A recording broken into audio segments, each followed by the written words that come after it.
Are you an inherited IRA beneficiary? And if you are, now what? What do you do? I mean, we have people come into us all the time.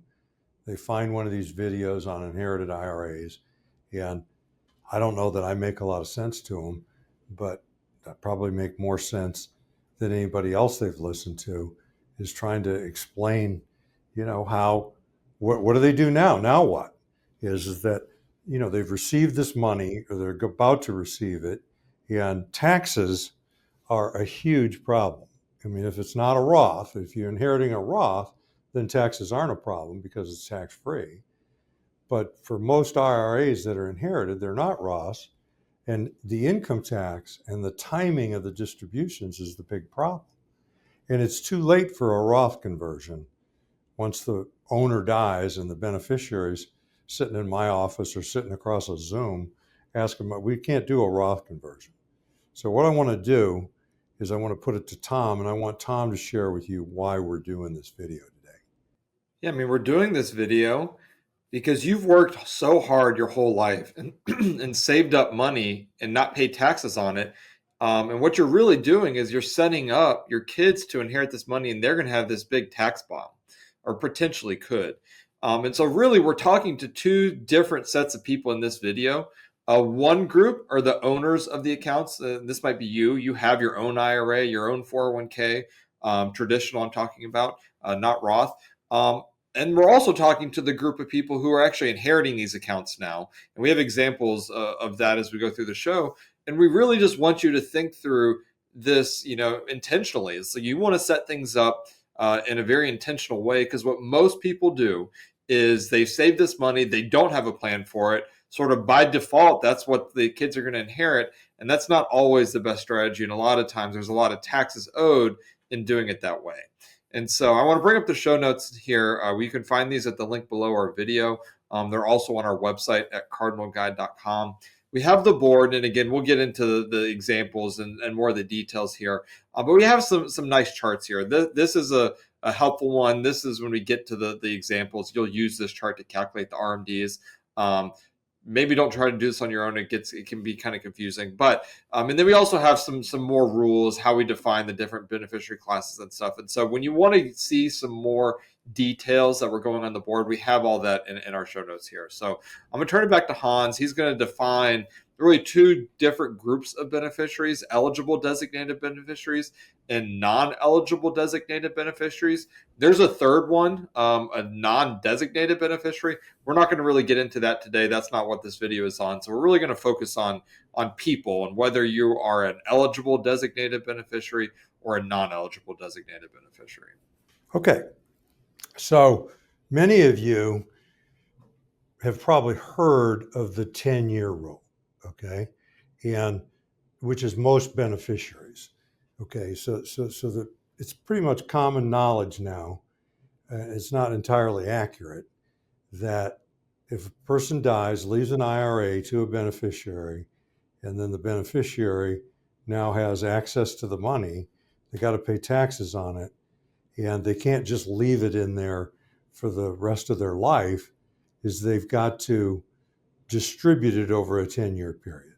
Okay, most people have gotten that far and understand. Maybe they don't understand the specifics of it. So, and that's where we're zeroing in today in this video is how do you first of all, how do you comply with the 10-year rule? And then after you comply, how do you make it best fit your situation within compliance? So how can you distribute this IRA over 10 years to yourself, pay the taxes, and do that in the most tax efficient way that also meets your needs for income? So, and it's certainly not pulling all the money out at once. So what we got is two classifications. There's actually three, as Tom said, but we're going to focus in the two classifications that are people. We assume that everybody watching this video is a people.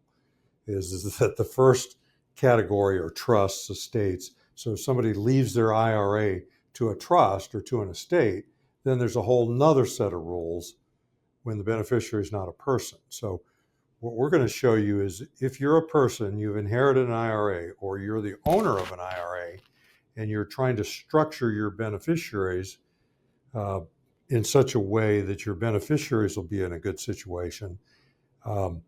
This video is for you, and we're going to show you the two classes that people can fall in. And so the first one is the eligible designated beneficiary, or the acronym is EDB. And so the eligible designated beneficiary are people who qualify for an exception under the IRS rules and under the Secure Act rules and under the law.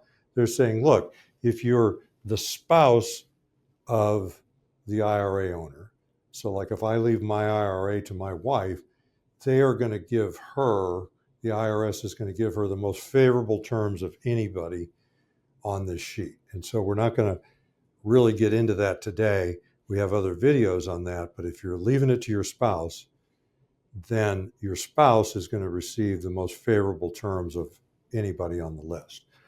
But so included in the eligible designated beneficiaries, the spouse, the minor children of the IRA owner. So if they're minor children and their grandchildren, they don't fall under this exception.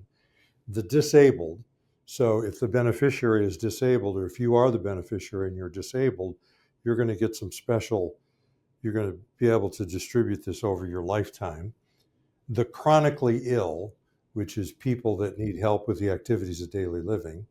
And then the beneficiary that's not more than 10 years younger than the deceased owner. These are usually brothers and sisters or cousins or somebody close. So if the deceased and the beneficiary are close in age, let's just make it that simple, they're going to get a favorable distribution. And so everybody else is going to fall in this non-eligible designated beneficiary, and they're going to fall under the 10-year rule. And that's what this video is specifically about, is the 10-year rule and how to, first of all, comply, and then second of all, to make the most of it so that you don't end up with a big tax bill.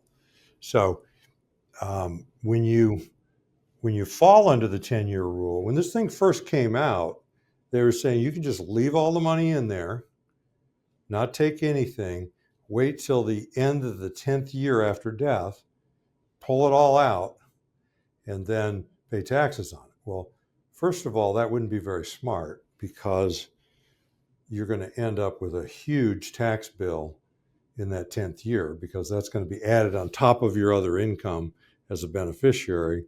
And so it wouldn't be smart, because it's going to create a huge tax bill. The second reason it wouldn't be smart is you have no access to that money for 10 years. So assuming you're going to take some of the money during the 10 years, you're going to have to decide, well, how much can I take? And how much tax is that going to create? And for most people, the best way to do it is to spread it out evenly over the 10 years. Okay. And you're going to see in some of our examples, not everybody fits in most people, but most of the time, if you inherited $500,000 in an IRA and you're sitting here and you fall into the 10-year rule, you're a non-eligible designated beneficiary, it really would make sense to take about $50,000 a year out of that thing every year for 10 years, and then add a little bit to that, because there's going to be interest and growth on the remaining money. So maybe $60,000 a year or somewhere thereabouts, depending on your tax situation and the projection of that over the 10 years. But that generally makes the most sense, so you don't have this huge spike in income and get thrown into gigantic tax brackets. So that's just a general rule of thumb. But under Secure Act 2.0, which was the Secure Act, which was really passed just to get more money out of beneficiaries, because under the old law, everybody was an eligible designated beneficiary, and so they'd inherit the money, and then they'd stretch the distributions out over their whole life expectancy. And Congress is saying, we're never getting the tax money on this IRA. And so that's really at the core of the Secure Act, is we're going to make them distributed over 10 years. It's just that simple. But then it was further said, and kind of after Secure Act 2.0 came in, and they kind of touched it up a little bit, and they said, well, even within the 10 years, if the person who died, the owner, IRA owner, who's now deceased, was past age 73, that's a simple way, and already doing RMDs, then we're going to make the beneficiary take out an RMD, or a required minimum distribution, during every year, years 1 through 9, and then we're going to require them to empty the whole account in year 10. So that's still not very good, but just people, when they learn about this, they're saying, so you have to take something in year 1 if that person who died was 73 or older and they were already taking RMDs, then you're going to have to take some money out. So I'm talking in circles here in a little bit, and I want to get on to the examples, but I'm just going over these rules, not expecting you to be able to do this for yourself, but I just want to point out a bunch of the inconsistencies or extra things that get added on. And so understand, when a person dies, you're the beneficiary, or your kids are the beneficiary. It's you that's passed away. During the year of death, the owner needs to take an RMD if it was called for, a required minimum distribution. And if they didn't already do it, then the beneficiary is going to have to take the owner's RMD during the year of death. And then this 10 years starts on January 1st of the next year. So it's the 10 full years following the death. That's the 10-year rule. So I want to pass it to Tom, and I want Tom to just add in a few things that maybe I missed, or make some comments on this portion. Yeah, I mean, this change really just fundamentally changed how, I mean, in the IRS, they passed, or this Congress passed the Secure Act. It fundamentally changed how beneficiaries of IRAs get to handle money. It used to be, and really the eligible designated beneficiaries still have these rules, but it used to be you could stretch those IRA payments out for the rest of the beneficiary's life, which was never great, but you could manage it. It was doable in terms of leaving an IRA to a named person. With this change, it really made leaving IRA money to kids specifically really a lousy legacy plan. I mean, it really just accelerated the time period they had to take money out.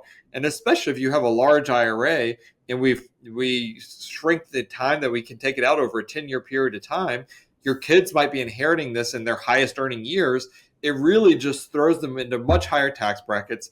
And like I had mentioned in the why of the video, you worked so hard to have all this money that you didn't pay taxes on, just to pay it all back in taxes at the end of the deal. It's just not a great way to leave money to the next generation. So what the IRS, or what Congress really did, is they have made IRAs even more of a lousy way to pass wealth on to future generations.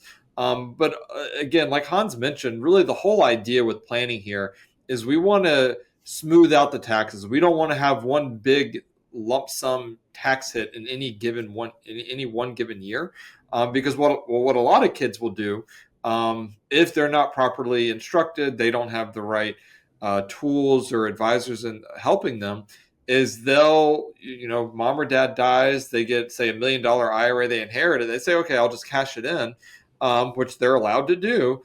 But that's $1 million of taxable income in that year, throwing them in the highest tax brackets, paying back, depending on the state they in, it could be upwards of 50% of taxes. Again, if there's no state taxes, it wouldn't be that high. And they pay a lot of it back right then. They say, okay, well, I'll just take, 50, 60 cents on the dollar. Like, that's money I didn't have before. I'll just take it. Again, not the best plan here. And then what other people will do is they'll look at this 10-year rules. They know they have to take these RMDs. They take just the minimum amount, which is good for the first 9 years. That's working. It's like, okay, I'm not getting too bad hit tax-wise. But then we get to the 10th year, and now we have the lump sum. So we've just deferred the problem. And so really the planning here is trying to even out the taxes, take them out smoothly over time, whether that's evenly over the 10 years or a little bit pick and choose when we do this. Again, we'll get into the examples, but that's really the whole goal here with planning. But even better planning is if you are still alive and you're the owner of the IRA, doing some planning now and doing things like Roth conversions or, buy life insurance. I mean, there's other things you can do now to make it a better way to inherit the money anyways. So again, a lot of the best planning happens when you're still alive. setting the accounts up to be the best, hand them off the best way possible. So again, it's complicated. There's a lot of rules. If you're inheriting IRAs, probably don't try to do this on your own because things get missed. Unfortunately, a lot of advisors out there don't understand these rules either, and they make mistakes. And on a lot of times, the mistakes are, you can't undo them. Once they're made, it's done. So, tread cautiously if you're inheriting IRAs. Okay. So another thing we left off the board is if you're a beneficiary and you're inheriting a Roth, there are no RMDs during the 10-year period. So if you inherit a Roth, there's not going to be any RMDs, there's not going to be any taxes. So the only rule you fall under the 10-year rule is you have to empty that Roth by the end of the 10th year, so that if you didn't need the money, you could leave it all in there, let it grow tax-free, and then you could pull it all out at the end of the 10th year, and it could be substantially more by then. So a lot of people don't really want to do that because now they've inherited this money, they want some access to it and they want to use it. But knowing that, or sometimes people inherit both kinds of money, and so we get in advisory situations where we're trying to meet their needs, and we're trying to spread out this tax bill. So anyhow, let's talk about the examples. So this young lady came to us. She had just inherited, I don't know, about $1.5 million, maybe 2 million, and 919,000 of it was in IRAs. Okay, so if she absolutely didn't know what to do, and when we showed her that pulling it all out, and most of it was in annuities and with a bunch of different companies spread around, and you just fill out the beneficiary form, they're just going to send you a check and ask you what you want to do about the taxes. So anyhow, so we sat down and we looked at this and we said, okay, you're under the 10-year rule. So one of the things you can do is roll it all into a brokerage account, invest it, and then we can just pull out an amount. If you move it to us, we'll sit here and each year we'll manage this year by year, looking at your tax return, looking at the amount in there, and we're going to pull out about 10% of it, or 10% of the original amount every year, so that we strategically draw it down. So that was one thing that we just thought of, is that we need to get all this money that's in different places and get it in one inherited IRA so that we can manage this from one place. Okay. And so we didn't do that right away. We just worked under that concept. And then we pointed out to her, because her father, who left her this, was already taking RMDs, we had to take the year of death RMD, and he had already done that. So he just did that in January. It's actually of this year. So he had that taken care of. So that was good. But she also still needed to meet this required minimum distribution in years 1 through 9, and is based on her life expectancy. So I'm not going to bore you with all the math, but the very first year in 2026, she had a required minimum distribution, assuming a little growth on the money, of almost $20,000 that she would be required on a minimum. And this is where a lot of people get hooked up. Oh, that's how much I'm supposed to take, so I'll just take 20,000. They're just waiting for the number of what's my minimum, what do I got to take? Okay, I'll take the 20,000. And if she just stayed on that, I just tried to estimate 25, 26, 27, 28, 29. And it doesn't change much. It's around $20,000. So she'd get 5 years in and she's still only taking out $100,000. There's a big balance building up for the end. When that 10th year rolls around, she's going to have a big tax bill. So what the solution for her is to take all 919,000, put it in a single premium immediate annuity that starts payments on January 1st of 2026 of $9,830.84, almost 10 grand a month. and the first payment's going to come in January 2026. The last payment's going to come in December 2034. And so she's evenly distributing this money over 120 months or 10 years down to the nickel. It's going to be the same amount every year. And then we also set it up to withhold income taxes. She's engaged us as financial planners. So we're going to, calculate this withholding every year based on her other income. And so she's just going to get a net check after taxes that she can do with whatever she wants for 10 years. And she's going to be saving a good portion of that money, or whatever portion she wants for her retirement separately. And then, but she's free to spend any of it that she wants. So I want to put it to Tom, and I want Tom to just add a little something on this example. Yeah, I mean, I think Hans hit on a really important point here, and then we see people do this all the time, is they look at this RMD, and again, that stands for required minimum distribution, and they think that's what they're supposed to take out. Which in some sense, that's true, right? You at least have to take that out. But the problem with just doing that, especially when you have someone who's younger, right? If you're 39 inheriting an IRA, the calculations, you're not taking a lot out of that each year. And so this balance continues to grow. And so we've avoided all the penalties and all the rules, but we still have the tax problem of that big lump sum coming in at the end of the year. And so with this particular case, what we did is we spread out those payments evenly over the next 10 years.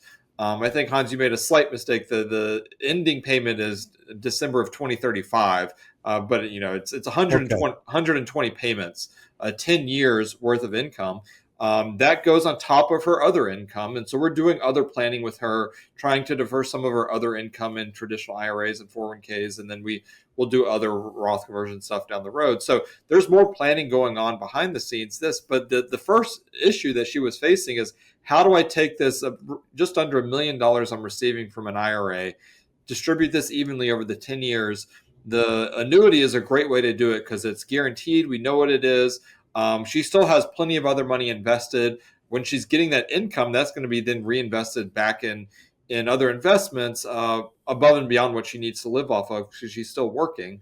And so again, it works out really nicely. She doesn't have to go back and recalculate it every year. It spreads it evenly out over that 10 years. And so we don't have a big spike in any given year, which really is going to throw her into a much higher tax bracket. So it's a really clean, really easy solution for someone who's inherited IRA money.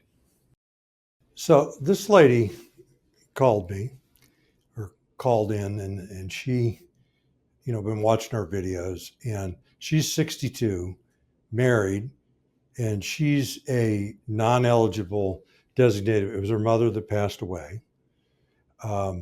She's still working, so she's got a pretty high income, and she doesn't really want to take anything out of this yet. She's fully aware that she works until 66.